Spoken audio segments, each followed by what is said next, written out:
misalnya udah dikerjakan status gizinya, udah cuma hanya berat badan per umur. Tidak menentukan status gizi. Status gizi itu berat badan per tinggi badan, kemudian tinggi badan per umur. Dan perlu diingat anak-anak stunting sering kita temukan berat badan per tinggi badannya normal. Jadi harus dikerjakan dua itu. Berat badan per umurnya mungkin bisa diabaikan, tetapi tinggi badan per umur, berat badan per tinggi badan jangan sampai diabaikan. Ya. Jadi kurva tentunya ke depannya yang dia ingat tuh kan kalau laki-laki biru, kalau perempuan dia merah. Itu sudah. Tetapi kenyataannya nanti di lapangan dia hanya ukur berat badan aja, tinggi badan malas dia. Dan itu harus diingatkan ketika KKD. Jangan lupa kerjakan. Karena berat badan per tinggi badan bisa kelihatannya normal pada anak-anak yang stunting. Jadi kemudian satu lagi yang penting adalah harus disebutkan Z-score-nya itu berada di mana. Jadi harus disebutkan misalnya kalau dia di bawah 0 harus disebutkan detail dia. Itu harus dilaporkan untuk anak-anak itu. Jadi ketika kita membimbing mereka KKD, dia harus bisa menentukan, ini contohnya ya, berat badan per tinggi badan. Nanti kita akan temukan lebih banyak berapa, berada di mana dia. Dia harus disebutkan. Kalau misalnya dia berada di antara 0 dan 1 harus disebutkan. Ketika nanti ujian saya takutnya perubahan, perkembangan berikutnya itu akan kita temui.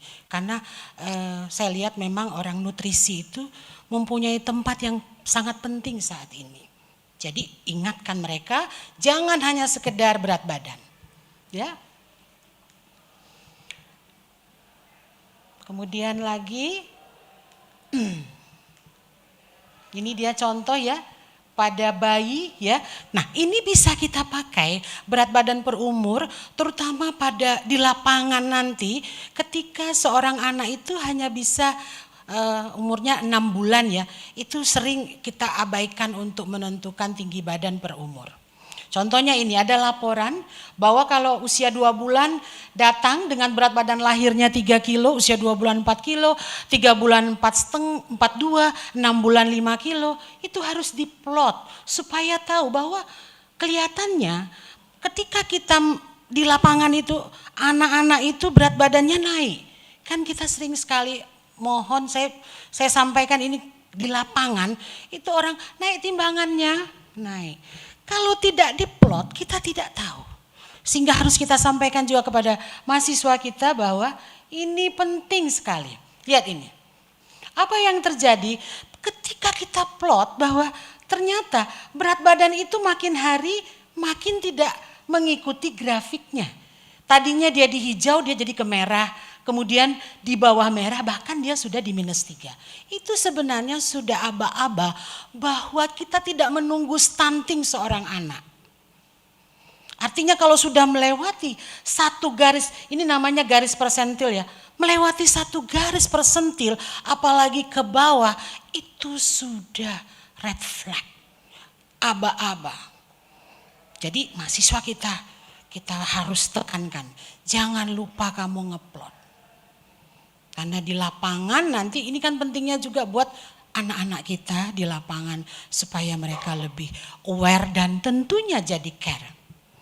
Kita kan enggak nanti udah sekedar udah naik timbangannya naik, memang naik.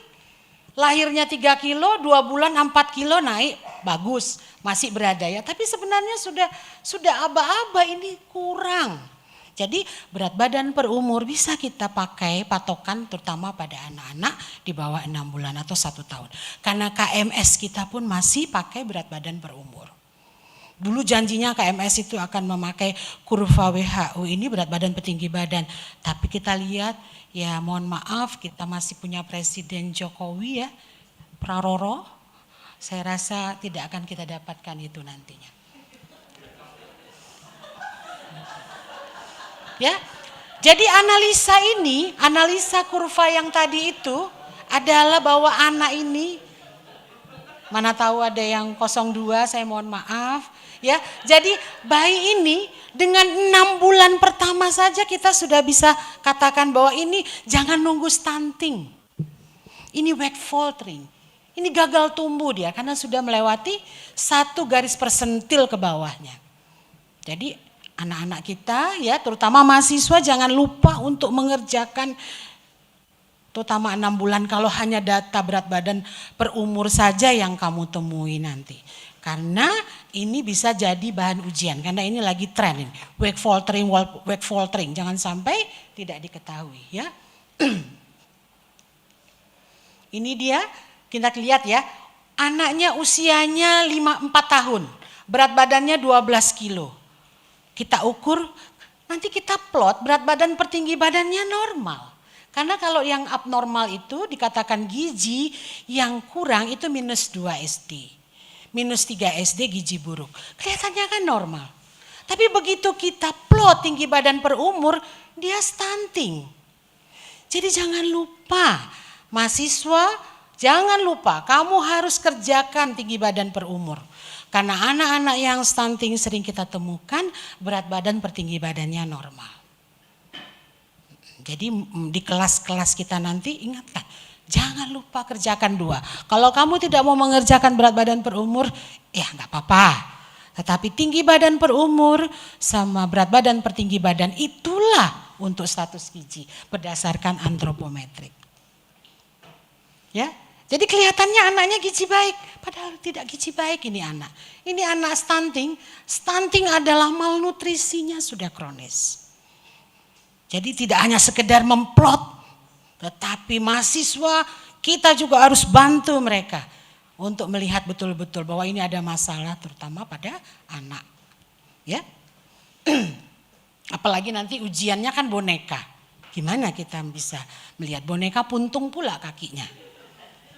Oke, nah untuk CDC ini lagi ketika di lapangan saya menemukan mengerjakan CDC itu makin susah. Padahal saya ajarkan dari tahun 2000 berapa saya di sini saya ajarkan mahasiswa itu.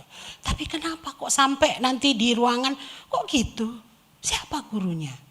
Padahal lebih gampang dia. Ini harus dihafal sama mereka. Dan ini tidak ada di sini. Ketika ujian mereka harus hafal. Ya mahasiswa saya harapkan untuk menghafalnya.